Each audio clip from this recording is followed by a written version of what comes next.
Hey, okay, for this worksheet, food chains and energy pyramids, it's pretty straightforward. It's pretty much like what we covered in the iBook on this concept. We have grasshoppers, birds, shrubs, and grass and spiders. And so, shrubs and grass are the producers, they're the autotrophs.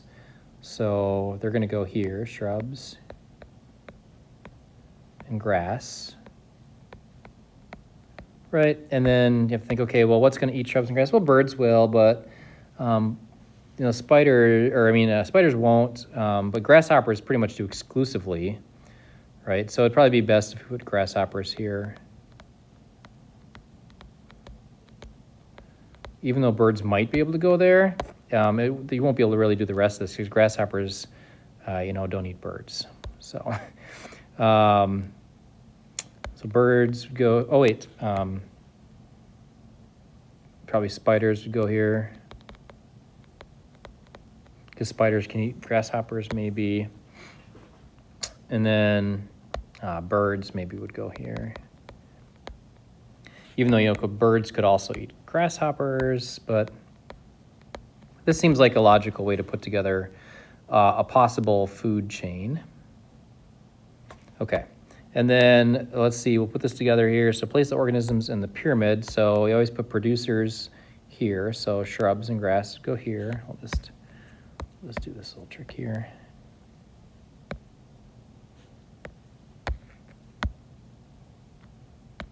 Maybe it's just faster to write.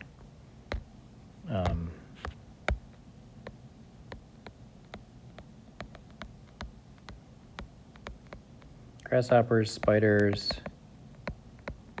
and birds. Okay, so add the numbers for the organisms for the month of July. Okay, so this would be like 2,000 of those, and then we have 500, and then spiders is 200, and birds is 100. So birds would be like a carnivore and a tertiary consumer, right? Because they're eating spiders, which are eating grasshoppers, which are eating shrubs and grass. So you can kind of think about those types of things as well. Why does the grasshopper population increase from May to July? Because of the food source increasing from 700 to 2,000. Why does the bird population increase from May to July? So birds go from 25 to 100, and that's because their food source of like spiders goes up, and of course they might be able to also eat grasshoppers and things like that because their food supply goes up. Why are there less spiders than grasshoppers? Because spiders are a carnivore, right? They're a secondary consumer. So there's always going to be more primary consumers. There's always going to be more heterotrophs that consume autotrophs. So there's always going to be more herbivores than there are carnivores. Which organism, number 6, in the food chain is considered a producer? That would be shrubs and grass, which are autotrophs, producers. Which organism is considered a secondary consumer? Secondary consumer would be the spiders. Spiders eat the grasshoppers. And then here we have a food web. List all the producers.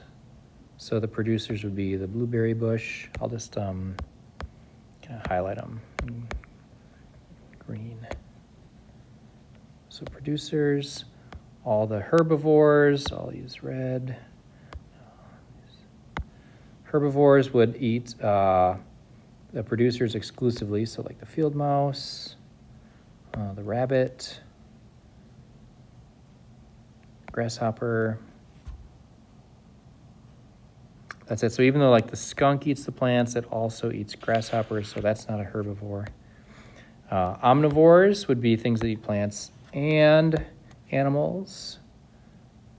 So I think a shrew is an omnivore, but it's not shown to be an omnivore, so I'm not going to include it. But the sparrow is eating grasshoppers and blueberry bush. The skunk is eating grasshoppers and blueberry bush. Okay. And then list all the carnivores. So carnivores are only eating animals would be those three.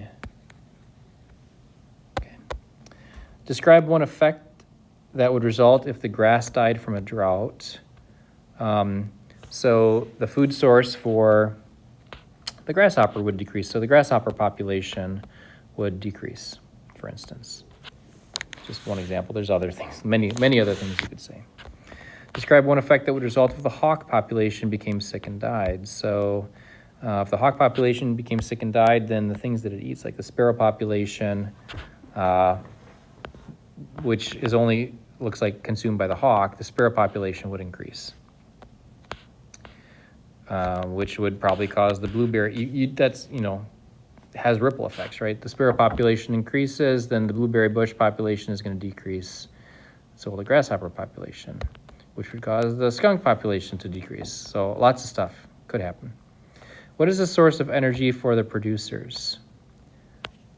Source of energy for the producers is sunlight, energy from the sun.